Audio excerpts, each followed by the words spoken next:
Hi friends, welcome back to my channel. ఈరోజు వీడియోలో చిన్నపిల్లల బేబీ ఫ్రాక్ 3 to 4 years బేబీస్కి ఎలా కట్ చేసుకోవాలో ఈజీగా చూపిస్తేస్తాం. ఒకసారి చూసేయండి. ఫస్ట్ కాటన్ లైనింగ్ 1/4 మీటర్ తీసుకొని దాన్ని 4 ఫోల్డ్స్ చేసుకోండి. ఓపెన్స్ మనకు ఆపోజిట్లో ఉండాలి. క్లోజ్డ్ క్లాత్ అనేది మన సైడ్ ఉండేలాగా చూసుకోండి. ఇప్పుడు కింద హెచ్ తగ్గులు ఏమన్నా ఉంటే ఒక లైన్ స్ట్రైట్గా డ్రా చేసుకోండి. దాని మీద ఇంకొక 1/2 ఇంచ్ మార్జిన్తో ఇంకొక లైన్ డ్రా చేసుకోండి. టాప్ పార్ట్ బాటమ్ పార్ట్ రెండు యాడ్ చేసేదానికి అది ఖర్చులోకి వెళ్ళిపోతుంది. ఇప్పుడు నేను హైట్ అయితే 8 inches తీసుకుంటున్నాను. 8 inches అయితే కరెక్ట్గా సరిపోతుంది. దానిపైన ఇంకొక 1/2 మార్జిన్ ఎక్స్ట్రా వేసుకొని షోల్డర్స్ జాయింట్స్ కోసం. ఇప్పుడు నెక్ విడ్త్ వచ్చేసి 1.75 తీసుకుంటున్నాను. 2.5 వచ్చి షోల్డర్, 4.5 inches వచ్చేసి ఆర్మ్ లెంత్ తీసుకుంటున్నాను. ఇప్పుడు చెస్ట్ లెంత్ వచ్చేసి చెస్ట్ కొలత తీసుకొని దాన్ని డివైడెడ్ బై 4 చేయండి, వచ్చేస్తుంది.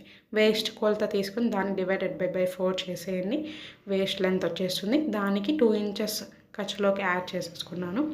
ఆర్మ్ రౌండ్ వచ్చేసి ఒక 1/2 inch తీసుకుంటున్నాను. వీడియోలో చూపిస్తున్న విధంగా రౌండ్గా డ్రా చేసుకోండి. ఇప్పుడు మనము నెక్ డౌన్ అయితే తీసుకుందాం. నెక్ వచ్చేసి నేను 3 inches తీసుకుంటున్నానండి. మీరు 3.5 కూడా తీసుకోవచ్చు. అంతకంటే ఎక్కువ తీసుకుంటే పిల్లలకి షోల్డర్స్ అనేది జారుతూ ఉంటాయి. ఫిట్టింగ్ కరెక్ట్గా ఉండాలంటే 3 or 3.5 తీసుకోండి.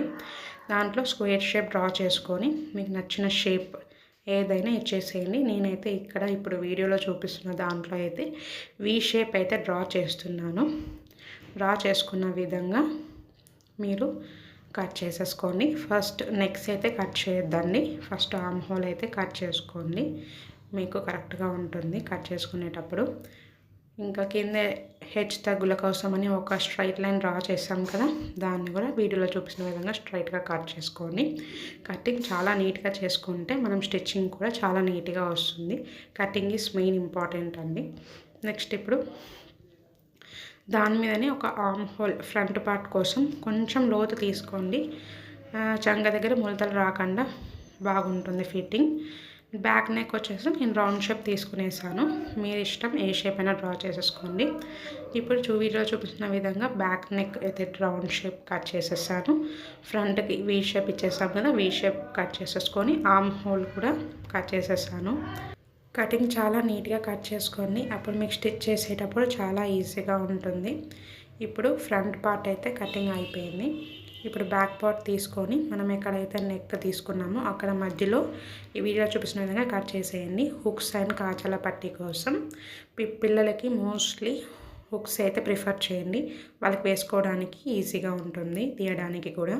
ఇప్పుడు 2 parts ఒకదాని మీద ఒకటి పెట్టి నడుము దగ్గర ఒక 1/2 inch క్రాస్ కట్ చేసేయండి వీడియోలో చూపిస్తున్న విధంగా. ఇప్పుడు మెయిన్ క్లాత్ తీసుకొని వీడియోలో చూపిస్తున్న విధంగా 4 folds వేసుకోండి. దాని మీద లైనింగ్ క్లాత్ పెట్టేసి ఒక 1/2 inch ఎక్స్ట్రా ఉండేలాగా చూసుకొని కట్ చేసేసుకోండి. నెక్స్ట్ బాటమ్ పార్ట్ వచ్చేసి ఏం లేదండి, 1.5 meter తీసుకున్నాను. దాన్ని హాఫ్కి ఫోల్డ్ చేసి మధ్యలో కట్ చేసేసాను. 17 inches అయితే సరిపోతుందండి. ఒక 1 inch ఎక్స్ట్రా తీసుకోండి. కింద ఫోల్డింగ్ చేయడానికి ఖర్చులోకి సరిపోతుంది. లెంత్ వచ్చేసి మీ ఇష్టం అండి, విడ్త్ ఎంతైనా తీసేసుకోవచ్చు. ఎంత ఎక్కువ క్లాత్ ఉంటే అంత ఫ్లేర్గా చూడడానికి లుక్ ఉంటుంది. గేరా కూడా చాలా ఎక్కువగా ఉంటుందండి. నేనైతే ఇప్పుడు 1.5 meter తోటే చూపిస్తున్నాను. మీ ఇష్టం 2 meters కూడా తీసేసుకోవచ్చు కింది క్లాత్కి. ఇప్పుడు వీడియోలో చూపిస్తున్న విధంగా same as this lining cloth కూడా అలానే కట్ చేసేసుకోండి. హాఫ్కి ఫోల్డ్ చేసేసి మెయిన్ ఫ్యాబ్రిక్ అంటే ఒక 1 inch తక్కువ ఉంటే సరిపోతుంది. 1 or 2 inches తక్కువ ఉన్నా ఏం పర్లేదండి. వీడియోలో చూపిస్తున్న విధంగా కట్ చేసేస్తాం కదా. ఇప్పుడు బేబీ ఫ్రాక్ కటింగ్ వీడియో అయిపోయిందండి. నా వీడియో నచ్చితే ప్లీజ్ లైక్ అండ్ షేర్ చేయండి. నా ఛానల్ని సబ్స్క్రైబ్ చేసుకోండి. స్టిచ్చింగ్ వీడియో కావాలంటే మా కమెంట్ సెక్షన్ మెసేజ్ చేయండి. ఈ వీడియోలో చూపించే విధంగా సబ్స్క్రైబ్ చేసుకొని ఆల్ నోటిఫికేషన్స్ క్లిక్ చేసుకొని మా వీడియోస్ మీకు నోటిఫికేషన్ రూపంలో వస్తాయి.